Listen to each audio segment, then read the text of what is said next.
less people here than yesterday, so it's kind of empty, but the stage is still amazing. Texas Regional.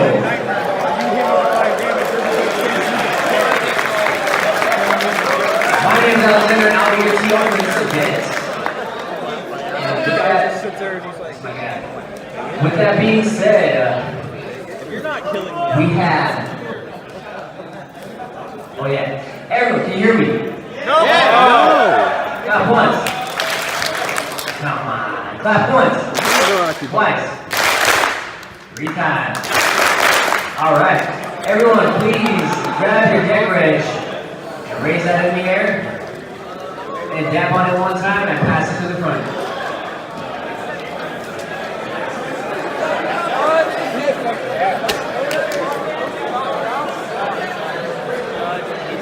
Today's car event, our premium tournament, we have 220 players. Please give us a round of applause.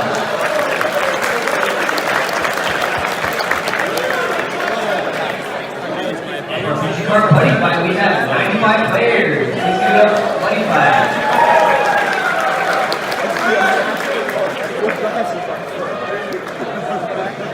And before I go into detail for today's event, I want to give some shout out to our vendors in the back. We have Apex and Infinity. Please give them a round of applause.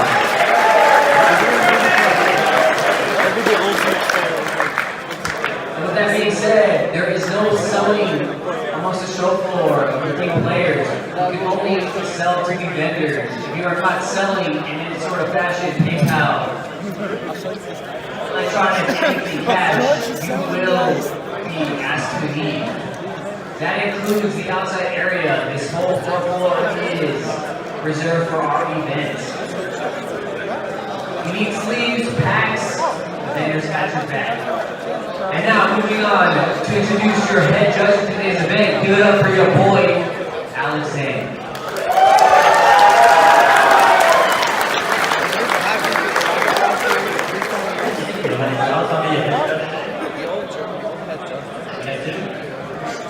Alright, so for sitting for Vanguard, we have approximately 8 rounds. That's the 25-minute round, so they cut to top 8. Vanguard players will have 2 buys in today's tournament. For future card buddy fight, we have approximately 7 rounds. Best of 3, 40-minute rounds, with a cut to top 8. And buddy fight players to have a buy card. You also have 2 round buys. Give a round of applause for our body part players.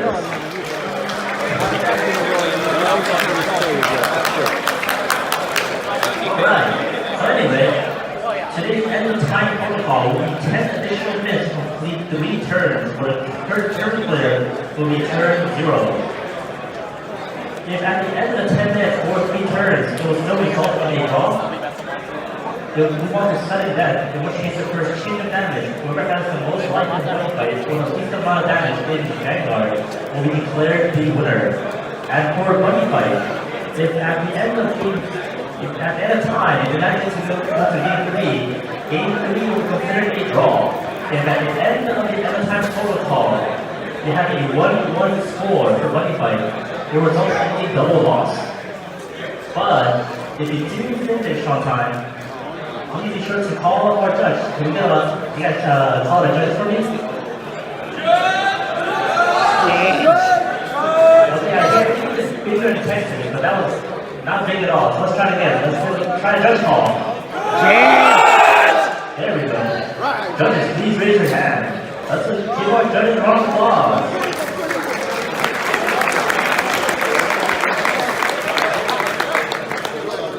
Not only are our judges here to help with your matchmanship, they're also here for any ruling questions. So you have any questions at all about card interaction or player interaction or any ruling you have in mind, please don't hesitate to call for a judge. And if you do not agree with our judge's ruling, there is an appeal to head judge protocol, in which case you simply ask to appeal, and I will personally come down to give the final ruling for today's tournament. Now let's give it up for our tournament organizer again.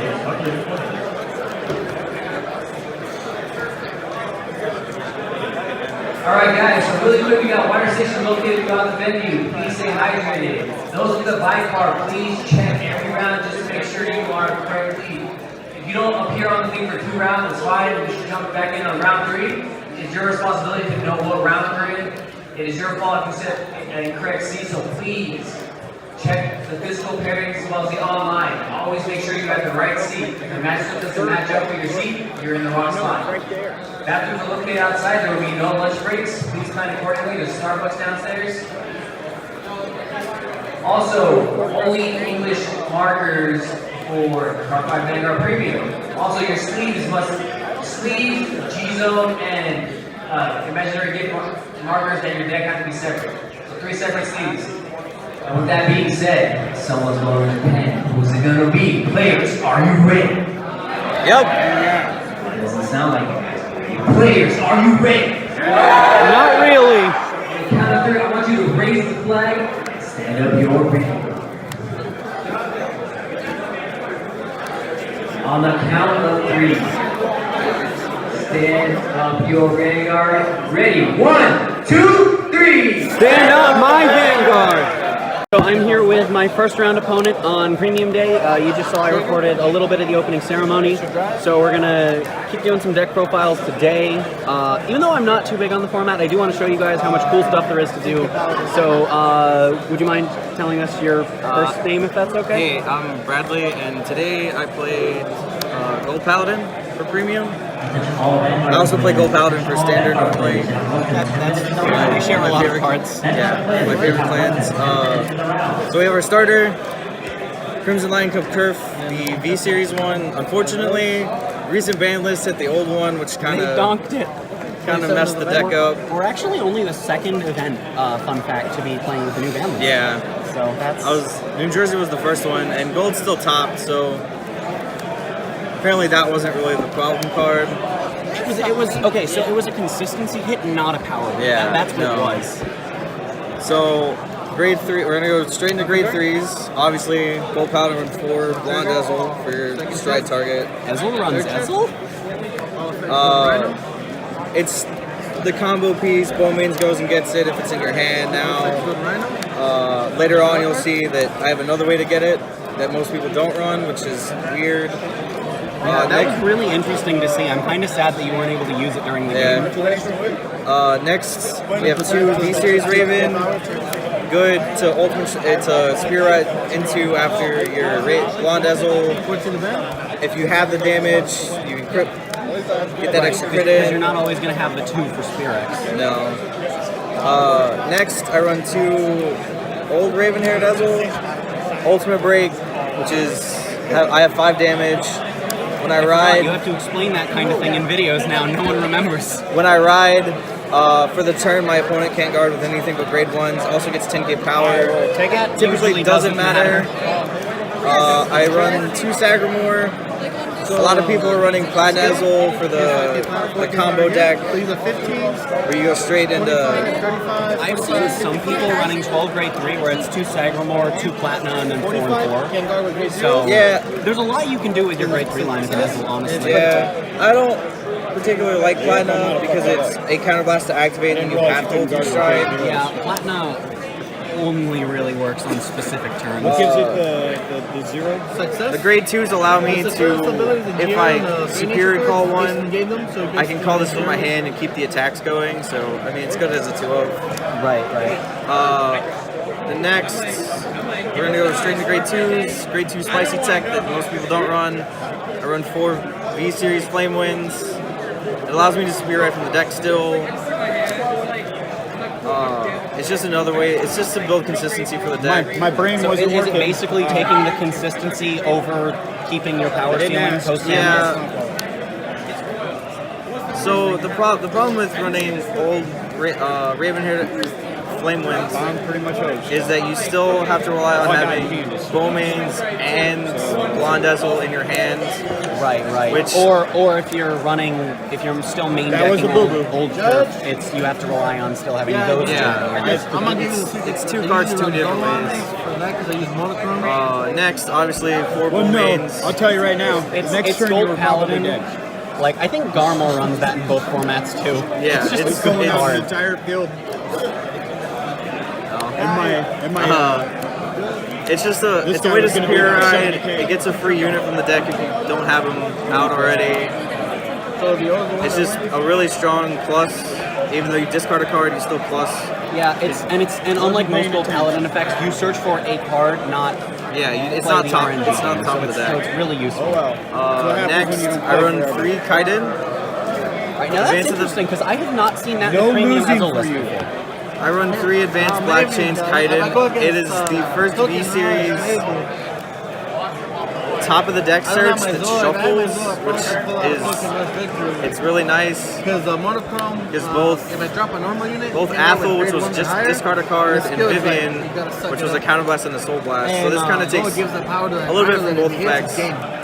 to shuffle the deck afterward instead of just putting them on the bottom. And my So brain. if you check like 2 triggers in a unit, you can call the unit, shuffle away the triggers. I haven't got to And play it the also shop in works about not so much in 7, this 8 deck months. as often, but it also works as a way to, if you've had a lot of effects that bot deck them, it Yeah. works to recycle whatever you don't want Yeah, down there. Dorm will use it to shuffle the deck back up, shuffle all the triggers back through the deck, so they can keep stacking later.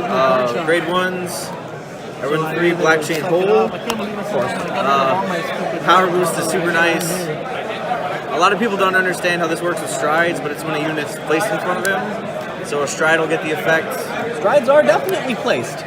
even if you didn't ride the first.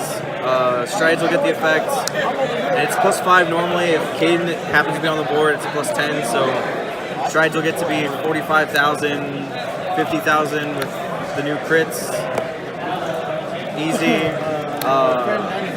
My compliment to the V Series Flamewind, I still run 4 old Howls. It's Cruiser just a Light Beast really Howls. good card. I don't. So my list, you'll find out, doesn't run Dendrains. So this is my way to countercharge Okay. because Right, and then if you have soul effects that need soul, like Yeah. Sagramore going off, this still soul charges it's for still you. soul charges. Whereas Dindrain uses that soul Yeah. instead. I run 2 new Garrus in the main deck. It's really good at 2 because you still, if you damage 1, you still have 1 to go search with Bowmains. But otherwise, it typically ends up just being a vanilla 8K with a name. Yeah. So Which is all you really need it to be in this deck, honestly, in I premium only at run least. 2. I run 2 Gurgit Strife Fodder because I only run 10 grade 3s. Right, This keeps yeah. the number at 12. So you still have enough stride if you don't go into Agnos, which is in the stride deck. I'm clumsy. We'll get to Agnos in a second. I run 8 crit, also for reasons in the stride deck. The reason being in the stride deck. I run 4 Fortune Bell, which is the newest crit trigger for gold, and then I run 4 Theodora, which is the new GB1, put in a soul, draw a card, give a unit +10. That way if I don't really need it to guard with, I'm still plussing. It also helps me get to the heal triggers if I haven't seen any, Right. just so I can G-guard. Heal triggers are 4 Elixir Sommelier. The deck doesn't really need the old heal triggers to go off. Especially not with having Old Howl in the deck. You No. really don't need the resources. So this just gives you the straight 10k power boost, and it's a 20k shield if you guard with it, if you don't G-guard. I also run 4 marks, because the draw is really nice. I thought about cutting this for a grade 1 Elise and running an extra crit, but I just couldn't cutting this and a crit to run, or cut, no, I was gonna cut 1 draw to run 1 Elise or grade 1 to perfect guard with. Also, if you call it off the top of the deck and you're at Unite, it gets +15. So it's still a 15k guard if you end up calling it off the top of the deck. To run a stand trigger for a play that I thought about making with an old Raven turn. So there's the main deck. Make sure to shelf this up later. Yeah.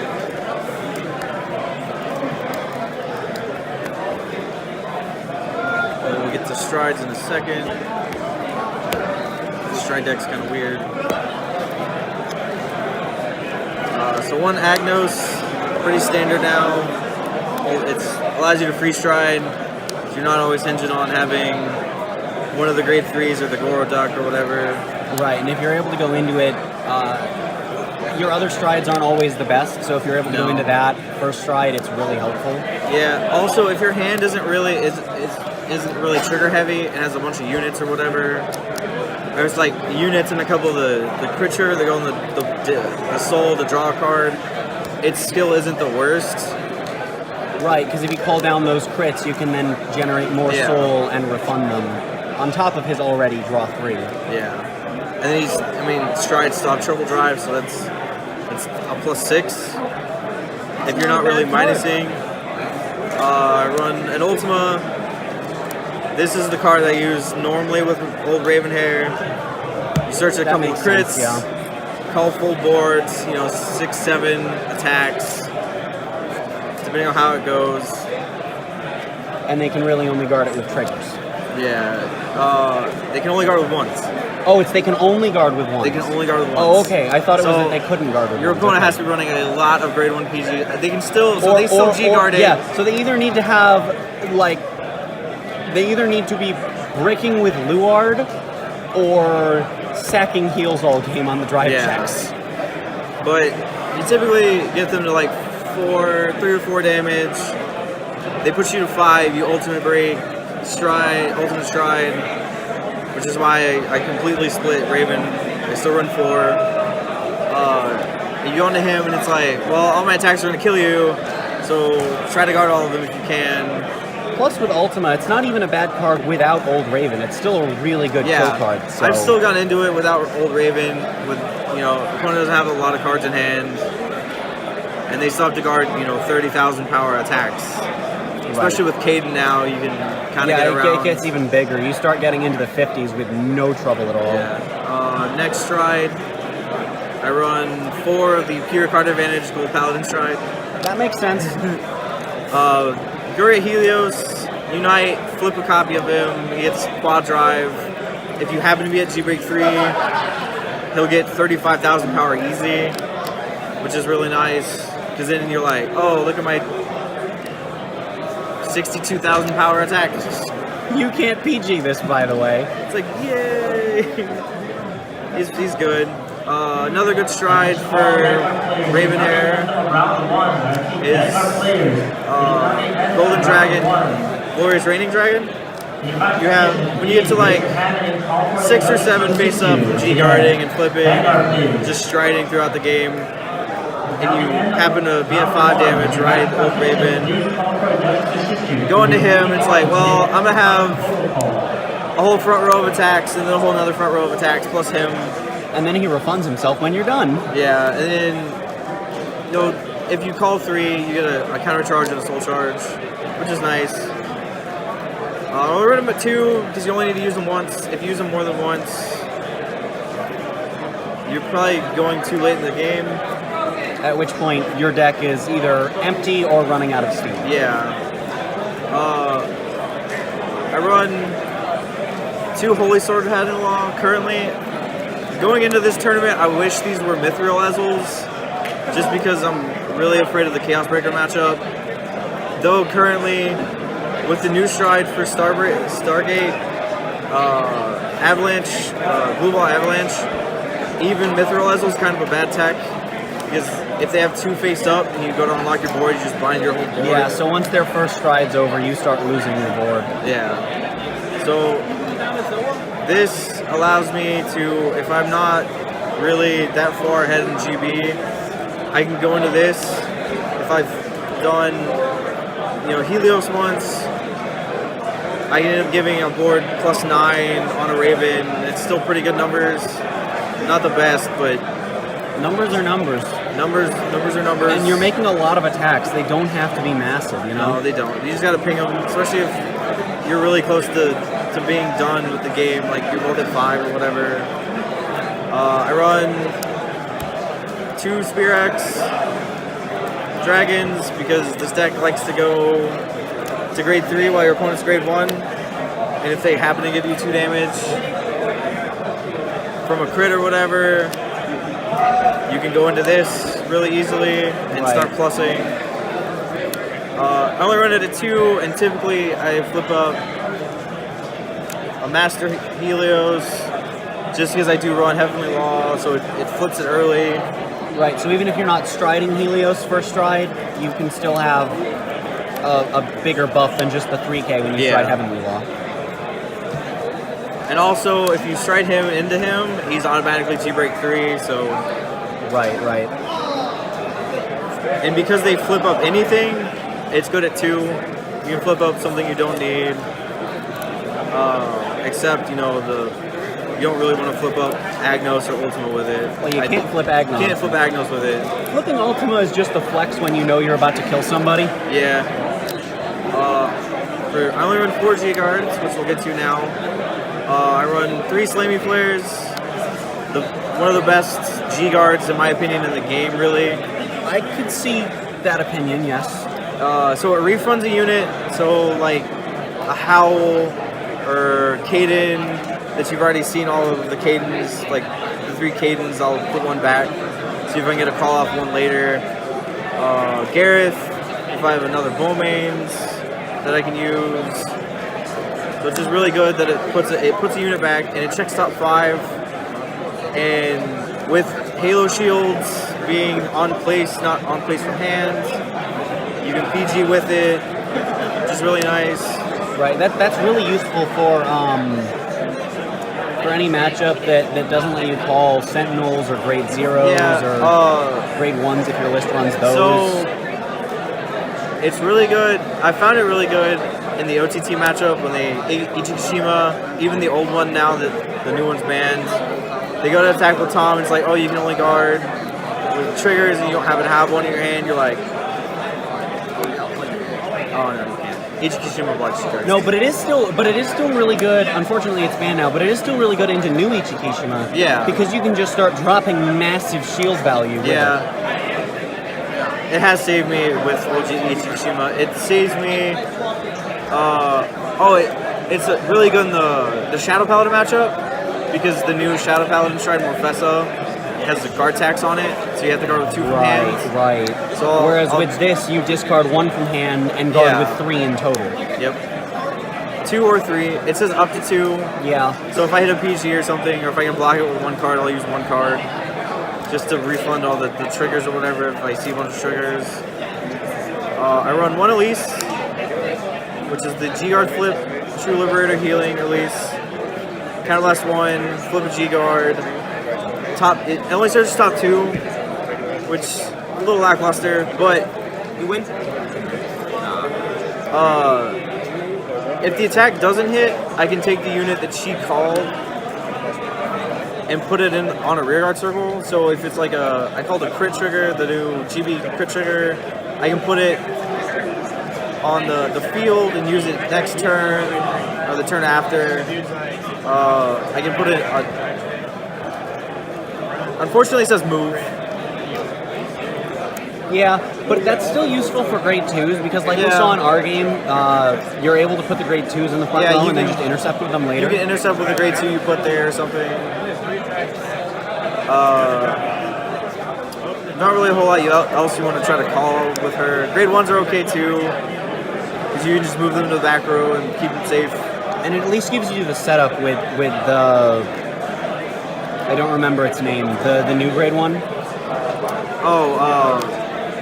Stronghold of Black Chains. Yeah, that one. It gives you a setup for that next turn, so it's already there for when you call something. This is good too. I unfortunately have never seen one off of her, but this is also the first time I've played the premium version of the deck with Caden and holes in it. It seemed good when I was theory crafting. But yeah, that's my super consistent, or built for consistency, not power ceiling version of Golds. While that version is good, because they turbo into Platinum Ezel and use front trigger still, this this will push for game early enough because of the crits.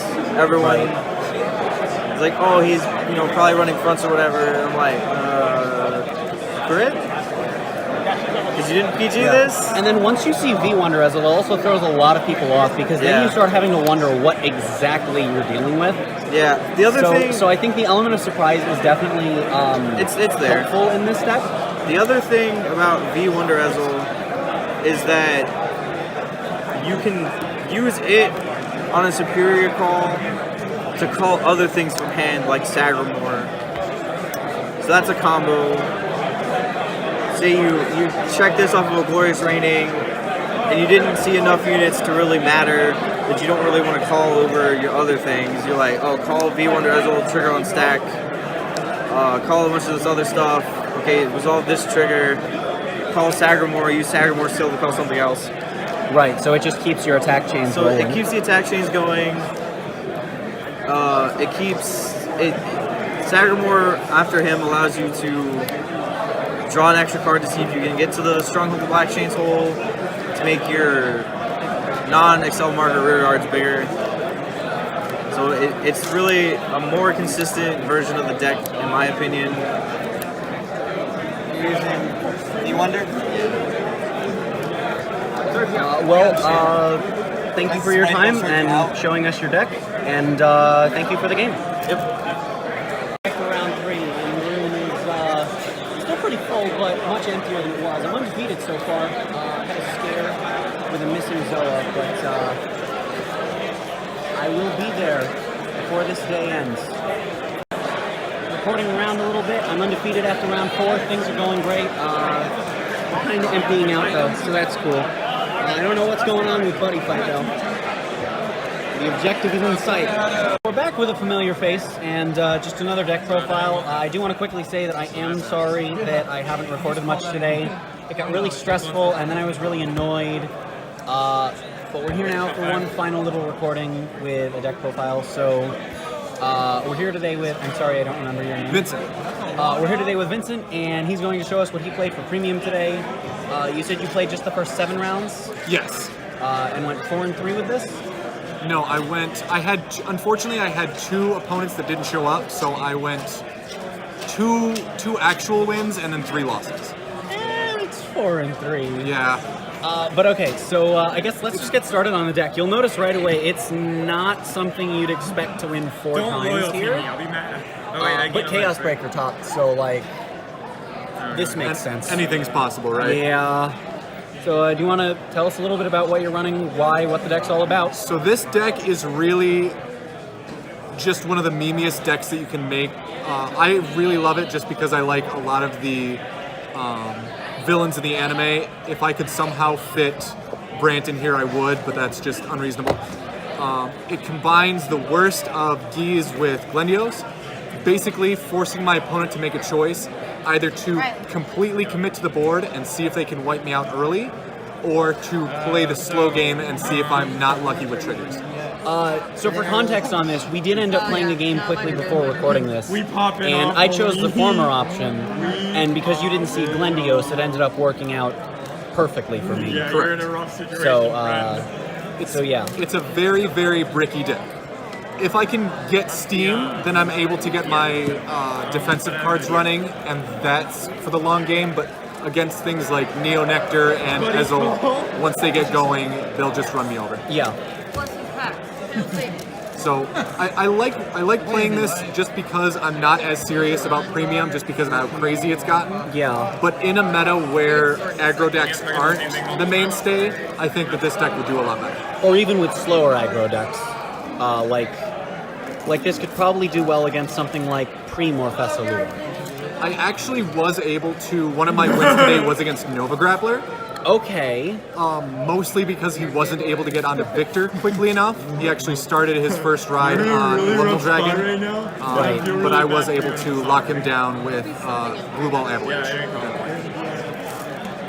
So yeah, even the decks that are supposedly made to be hyper aggressive don't always make it. Yeah, sometimes they draw just slightly bad enough hands that you're able to just lock them down, hit 5, and then win. Yeah. I'm also sorry if either of us sound a little quiet. It's actually still a little loud in here. And also, my voice is totally shot from today and yesterday. I don't know if yours is the same. I would imagine trying to talk over everyone for your games, it probably is. Yeah. So, but I guess, do you want to get into card choices and why they're there? Honestly, the big ideas that I had when making this deck was the introduction of the draw trigger perfect cards. Yeah, like that's really. The biggest issue that I found with early Glendios was the grade 1 choices. Trying to include all of these defensive grade 1s was just too difficult. Especially when you try throwing a PG in there. Yes. Right. Moving it onto the draw trigger that was played just in such a high frequency just made the deck so much more consistent. And expensive. Yes. It's now a flex deck. Very expensive. The other point was the Barul play. I love Which this. is really interesting, because not a lot of lists, topping or otherwise, have used this for any purpose. Yes, I love it just because I can make my Avalanche into a pseudo Big Crunch. Able to lock down 2 cards and make sure that they stay there. Right, okay.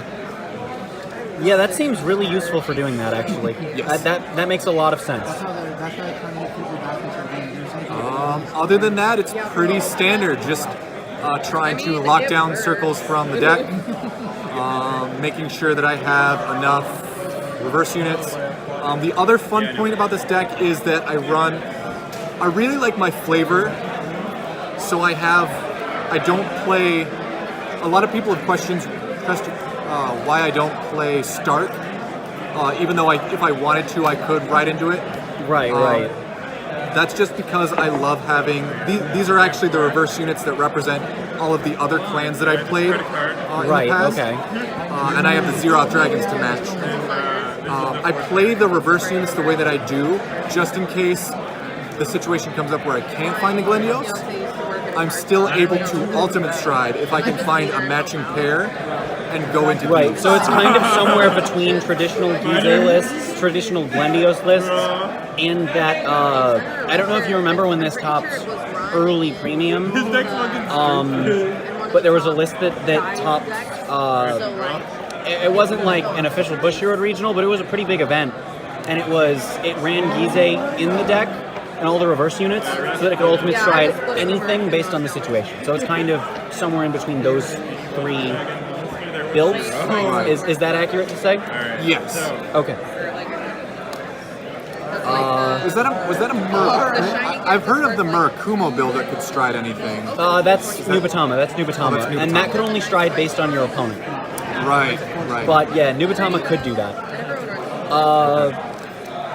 So what about the G-Zone? You don't see Avalanche or Big Crunch in a lot of Link Joker decks in Premium.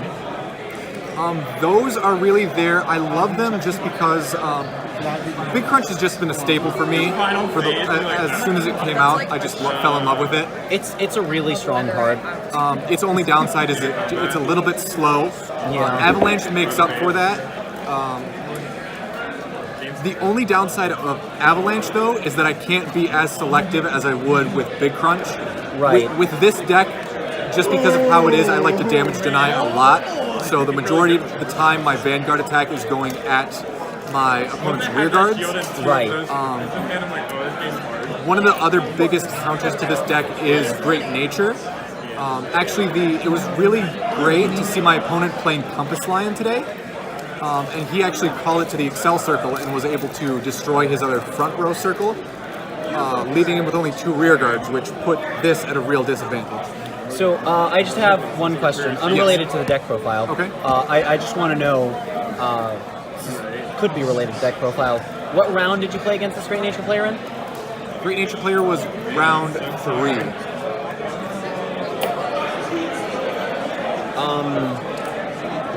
Do you remember what his number was? I could look it up.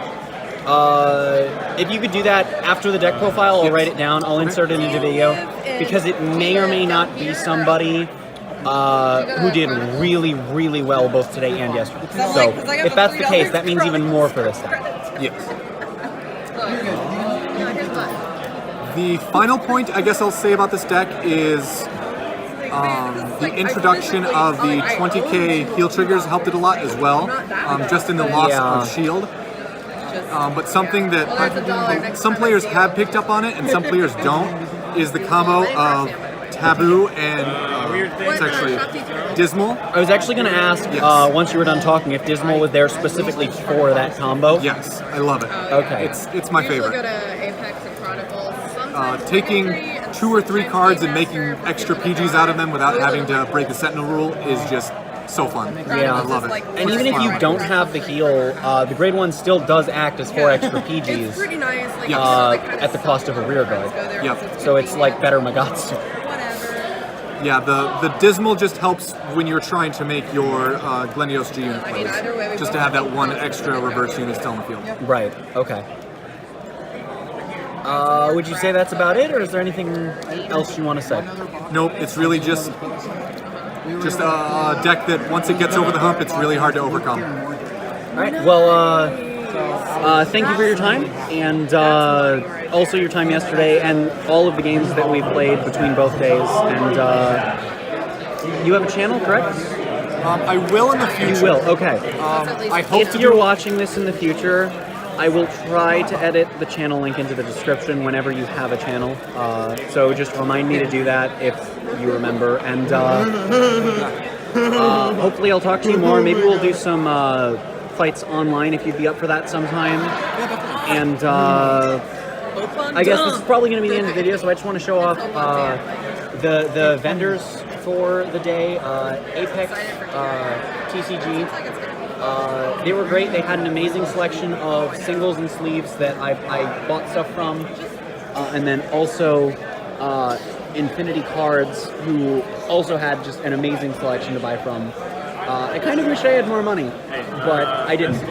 So, and of course, a huge shout out to Bushy Road for hosting this amazing event, and all of the judges for how well they did, especially when I lost track of one of my cards. And this isn't the end of the video, because there will be a deck profile after this, but, so that's the thing. Alright, so this is actually being recorded immediately after the standard deck profile at the end of yesterday's BCS video. So if you're here watching after that, that's fantastic. So we're going to be doing all of today's deck and loot bits on this wonderful Phantasmal Steed Restoration mat. So I'll just take this time to do just another quick shout out. I know you just heard me do one since I just capped off the day 2 stuff, but just another quick shout out to the vendors. They were absolutely amazing. I mean, they always are, but you know, I've always got to just be like, yeah, thank you guys for, you know, showing up to the event and making it possible for us to get all this cool stuff. So I got this Yaki mat. That was really, really cool. We'll get to that later. That's something I won for free. What? Don't worry. We'll get to the stuff from the end of day raffle momentarily. So basically, I just bought a bunch of sleeves on the second day. All right. So this is once again, we're going back to this from yesterday, where please, if you know what any of the things that I don't know what they're from are from, let me know. Starting things off, this, which I think is just from the same thing as, I'm sorry, I'm going to try and give a better view of that. I think this is from the same thing as it. The logo and character design looks extremely similar to the Weiss mat that I got yesterday. So, if someone could let me know what that is, I'd be glad to check it out. This, I don't know who this is, but the logo is right there. So, oh god, I don't know if we can get a good shot of this. Alright, if this looks terrible, I will just insert a picture. So, yeah, clearly says right here it's from Cardcaptor Sakura. So, hey, I just don't know who it is. I have no idea who this is, and I can't read Japanese. So, here are these sleeves that I got. wonderful. All of these sleeves I got for $5, so that's awesome. Uh, this is another thing. So that's cool. I got more cute sleeves, and finally, we have these, if they're visible. So that's all the sleeves that I got. However, that's not all of the stuff that I got. Give me well, I was gonna say give me one moment, but no, real quick before we get to the stuff that I won by not sucking at rock paper scissors, and by not sucking I mean throwing paper. Um, I also got this. I believe this was an entry thing for Buddy Fight this year. Um, at the end of day 2, when the room was clearing out, what a bunch of people were doing that were playing in premium. It has another side as well, so this is I like both sides. But a bunch of people were doing was they were just kind of going over to Lost and Found and being like, "Yeah, so I lost my thing," and they were just like, "Here you go." I've heard issues that some of these have broken tickers on one side, but I don't really care about that too much, honestly. Uh, so yeah, someone was nice enough to go grab this for me. I didn't feel comfortable doing that myself. So thank you to the person who did that if you are watching this. And let's move on to, real quick before the deck, the final 2 items of the weekend. The mat that I can never tell if it's upside down or not because it's actually really hard to. I think you guys are gonna see it right side up. Uh, what is this? Please tell me, because whatever it is, I need to watch it or read it. I don't care which, but I need to do one of those things. So, yeah. What happened with this funny story is actually, the same person who got me the Buddy Fight life counter. I got a little Card Captor Sakura keychain alongside this nice, awesome Milky Homes deck box. Which, funny story, I started watching Milky Homes because of sleeves and a deck box at a previous regional. But the person who got me the Buddy Fight life counter saw the keychain, wanted it, didn't care for the mat, and was like, "Yeah, I'll trade you the keychain for the mat." And I'm just like, "Sure, I like the mat." So that was cool. But that's all I got for the whole weekend. If you didn't catch yesterday's video, I got some more. So I got 2 other packs of sleeves, another deck box, and another 2 mats, including one of my favorite Bermuda units of all time. So that was cool. But let's get into the deck itself. Well, on the subject of liking art of cute stuff, here is our wonderful starter, Broccolini Musketeer Kira. This is just a normal standard starter, 6k when wrote upon draw card. You run this because none of the Forerunners do anything for your game plan. The only Forerunner that would ever make sense to run is the I feel like it's old Kira would be the one that would have done this. It's the one that Counterblast 1, shove itself to soul, and then check top 5 for a grade 3, add to hand. I don't recommend running that because while yes, most of your plays are free, free, free, we'll call it. I think all of those look terrible, so I'm gonna leave them all in the video for you all to laugh at me. Uh, but because they're all, free in air quotes, even though they are, it is still going to cost you counterblast, and if you want this deck to be as free as it is, I don't recommend running that at all. So this starter basically just gives you the same amount of advantage for 1 less counterblast. Also, your optimal grade 1 ride costs a soul blast, so you can't really run that with a Forerunner anyway. Like I said, that's at best that Forerunner would be the option, and there are just reasons to not. So, wow, I just talked for the starter for like more than 2 seconds. That's how you know it's not a standard deck profile. Actually, I think I talked about White Tiger for. Anyway, White Tiger's different because Scarlet Bird's stupid. On to the grade 3s. Moving on to the grade 3s. Yeah, so most of this list is going to shock all of you. You're gonna be so amazed at the fact that I'm running 4 Maiden of Trailing Rose.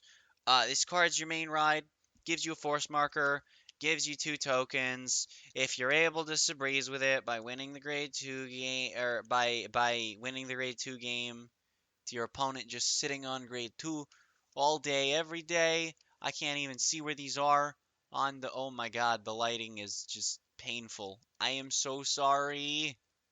I'm so sorry. Uh, so yeah, like I said though, it's if you are able to go into Sabreeze after getting the counterblast while they're not rewriting grade 2s, you can even use her counterblast to buff up 3 of your probably ideally 4 plant tokens. So that's pretty nice to have. And then additionally, if you do call her to rearguard, she still does make a token, which does matter immensely. For our other grade 3, we're running 3 Exploding Tomato.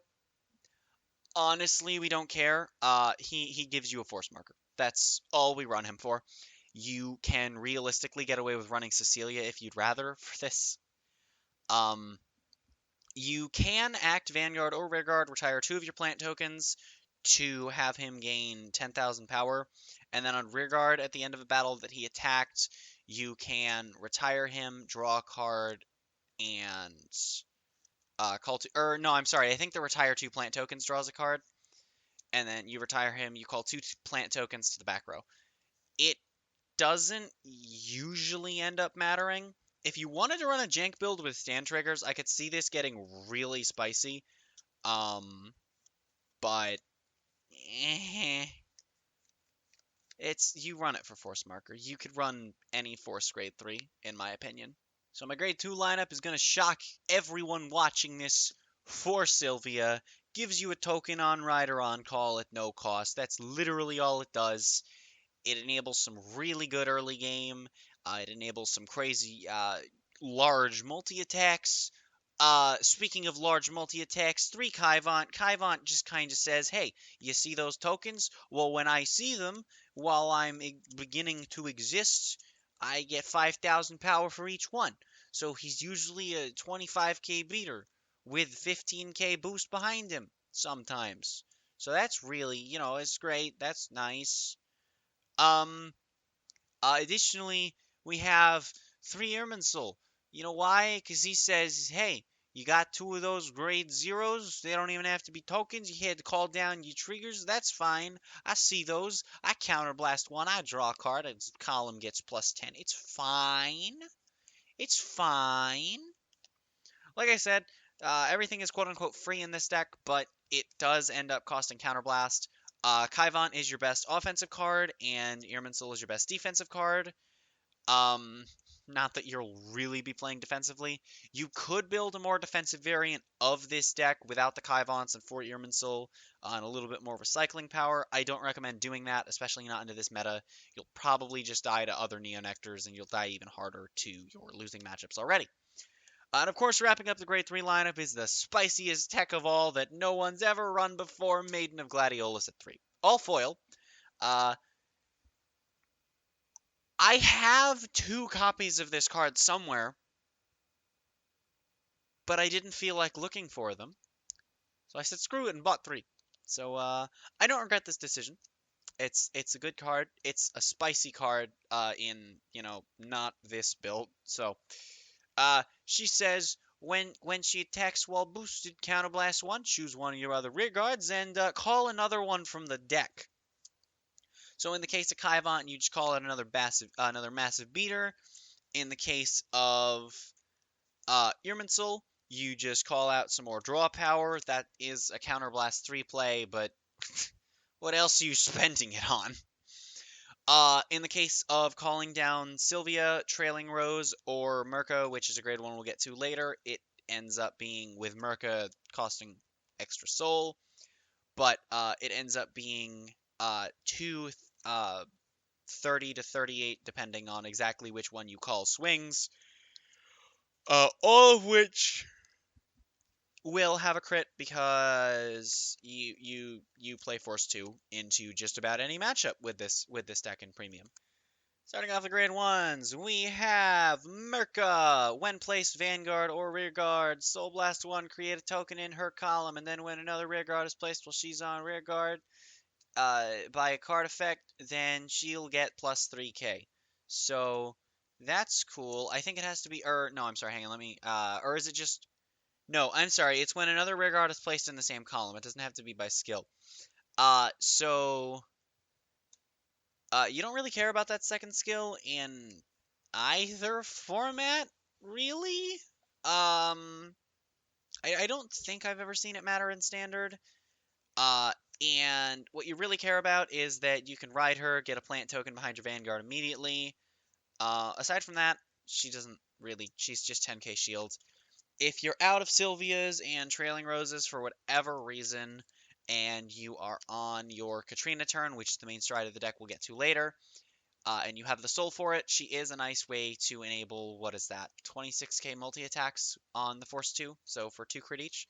So, really good card. Always, always, always have to run it in your Katrina token rush spam shenanigans decks. Next up, we have 3 Fruits Basket Elf. This is a card choice that I was kind of on, and I still really am, but what else are you going to run, you know? Well, there's one card you could run, but, well, I don't run the card you're thinking I do that replaced. So, what this card does is act Soul Blast 1 and retire this unit, and call 2 plant tokens to your rearguard. And then if your Vanguard is grade 3 or greater, well, those 2 tokens get another 5,000 power for the turn. So that's great. So it's really good at helping with your grade 2 game, or if you are on a Sabri's turn, or if you just miswrote a bunch and you need more tokens for Katrina, this is the way to get those. Next up, of course, is 3 Stride Fodder. It's premium. If you can't stride, you will lose most games. So you know, you got to run that nice 3, but you don't have space for 4 really in this in my version of this list. So there's that. I don't really have anything to say. If you're running a version of the deck that plays Asha, it will cost a discard, but you can search out the Asha even if you don't have her, so that's cool. Now, next up is a card that, before anyone questions why I'm not running Rebecca, yes, not running Rebecca. It's one of my 2 actually different from most people's lists decisions in this list. It started out as Rebecca was too expensive for me, and then I tested around with this card and Rebecca, and I found out that I don't like Rebecca in this deck nearly as much as I like this card. And the card in question is Corolla Dragon, which says, it's an 8k base, and says auto, rearguard, when your other unit is placed by a skill, it gets plus 3k for turn. Not once per turn, it is repeatable, and unlike Merca, this does tend to matter. Sorry if you see my fingers, I'm bothered by the wrapping of this mat. It's not once per turn, it is repeatable. Unlike Merca, this does matter because it doesn't care about being in the same column. So if you do end up not having enough Kaivants for the Gladiolus play, you can just go into a Corolla Dragon as a booster behind whatever.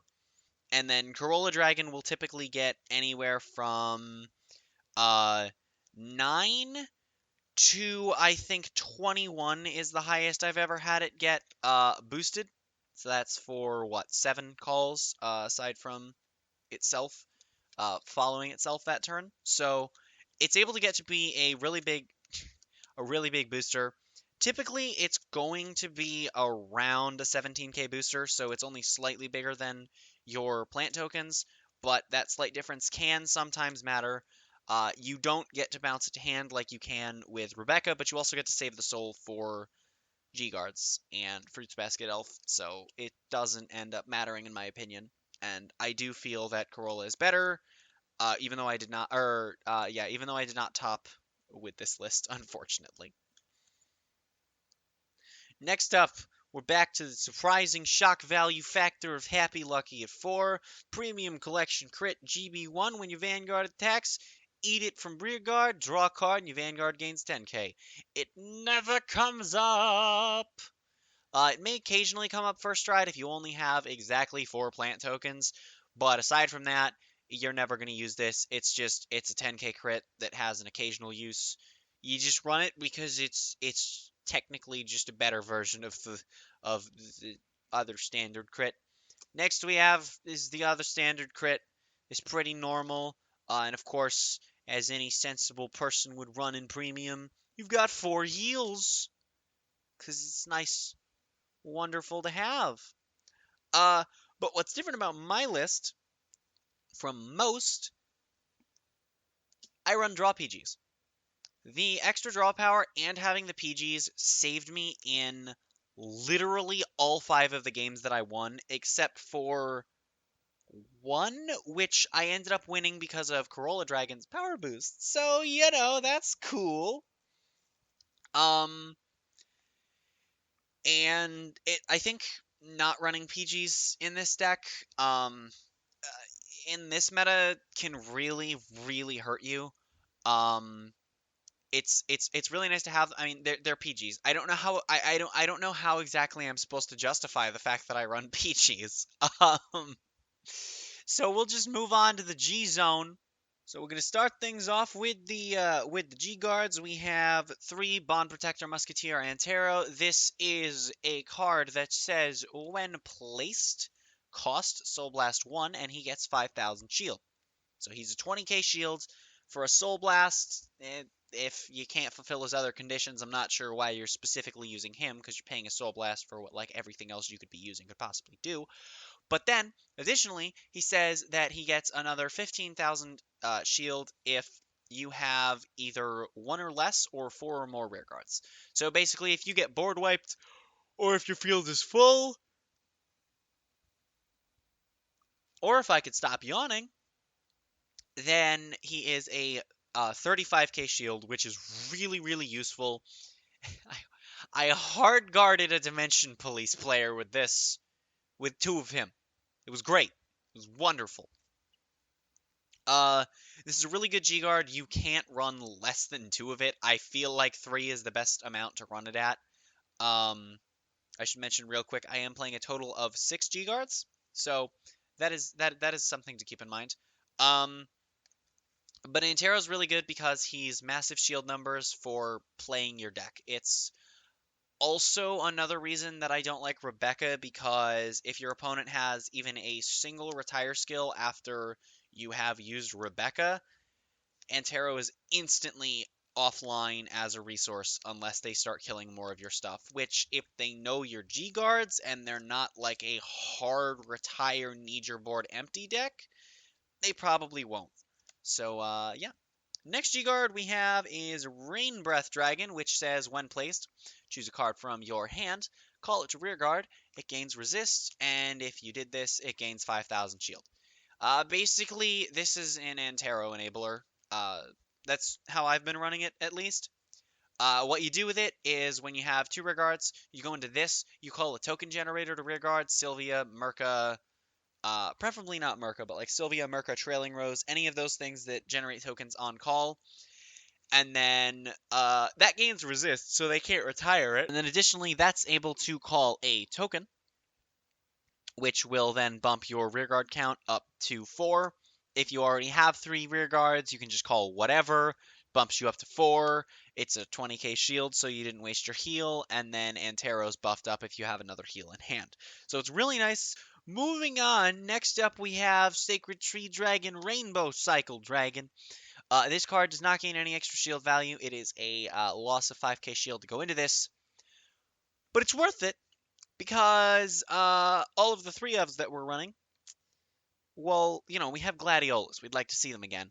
Well, this card says when this unit is put into the G zone from Guardian Circle, what you can do is you can choose 2 normal units in your drop with the same name, of course, because it's Neonectar, and then put them on the bottom of your deck, and then she goes back face down.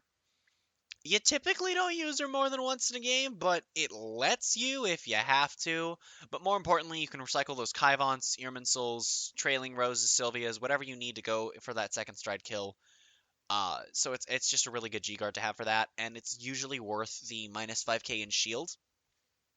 The best time to go into this is something that is a 15k guard instead of a 20, so that yes, you're using the heal, but you're recycling at the most optimal time.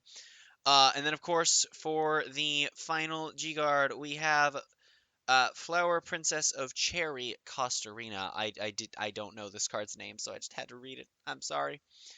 This card says GB1 when placed on the Guardian Circle. Counterblast 1, flip a G guard face up. This does not trigger Rainbow Cycle, unfortunately. Uh, is it that it gets 5k at first, I think? Yeah, it's similar to Antero. It gets 5k from battle. You choose up to one card from your hand and call it to rear guard. If you have two rear guards with the same name, not two others, so you only need to have one on board, then it gains another 10k shield. This doesn't come up very often, but typically if you have a Gladiolus in hand, this is a good way to make some amount of use of it, since you're calling over both of them when you start calling tokens anyway, so it's just a way to make use of your cards. There's not really much else I have to say about that. Let's move on to the strides, I guess. Alright, so we're going to go a little bit backwards, just because of how I want to do this. I want to kind of do some build-up, even though you all know what this is going to be. We have Sabreeze. I got the borderless one. I'm sorry if you can't see. I'm so sorry. Sabreeze is just really good if your opponent's grade 2 gaming you without rewriting. Once you get to Counterblast, right up, Soul Blast 1 to give all of your tokens that +5, unless you got the full not a ride chain off, in which case only 3 of the 4 tokens get it. Then you Counterblast 2, discard 1, stride into this, and yoink a game easy from your opponent. It's also good flip fodder for Katrina, so that's, worth noting, of course. Next up, we have the card whose name I can't be bothered to read. It's the GB8. You're never going to stride into this. Let me just quickly give it a read. I don't know what it does, because I run this in every Neonectar deck as flip fodder. GB8.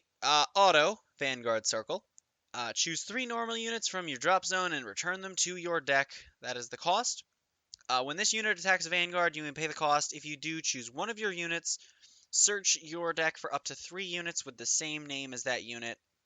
Call them to separate rear guards, and the units called with this effect get 10,000 power for each called until end of turn, then shuffle your deck. So it is a very strong stride, but it's the GB8.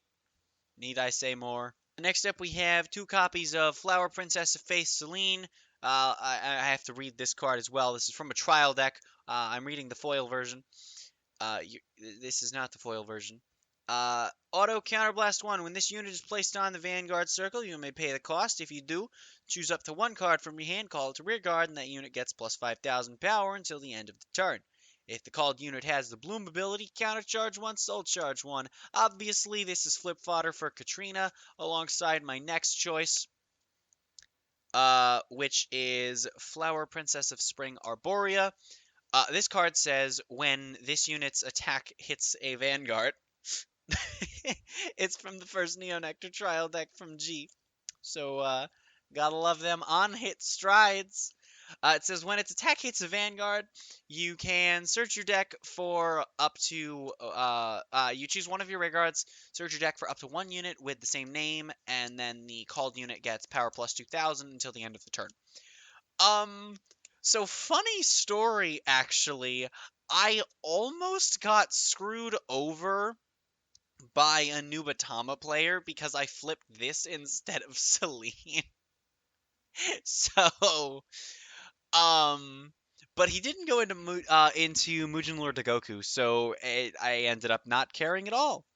Next up, I'm going to separate these as if they were 2 separate cards, even though they're not.